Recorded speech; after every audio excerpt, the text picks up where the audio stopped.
Indiana is under a public health emergency. Time is of the essence. It was fast and it was furious. In March 2020, the state of Indiana, like many others nationwide, shut down due to the coronavirus outbreak.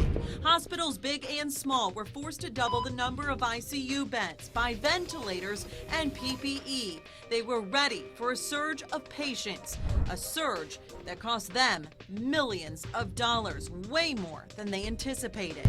We had heard stories of hospitals paying, in some cases, 8. I've heard of 10 times what the normal supply would be. And the average, in some cases, was double or triple what it would cost to normally get your supply of gloves, gowns, masks. All the while, those same hospitals suspended elective surgeries and outpatient procedures. That meant they weren't making any money.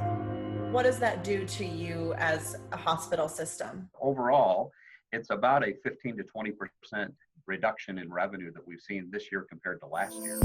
That financial fallout has been devastating for Indiana's 28 rural hospitals, some of which are the only critical care centers for miles. The Rural Hospital Sustainability Index shows 8 were already at a high risk of closing pre-pandemic.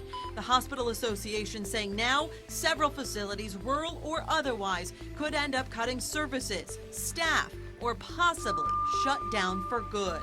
There's a lot of uncertainty ahead. Hancock Regional Health is among the many that are now dipping into their reserves. It is stable and working to bounce back regardless of what happens with COVID in the fall. We did the thing that had to be done, and now we're trying to recover financially. The impact of this crisis is going to go on for years.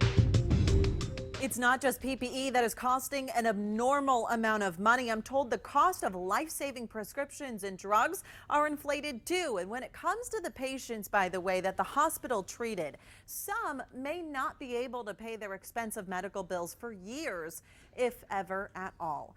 In the newsroom, I'm Angela Brower, CBS 4 News.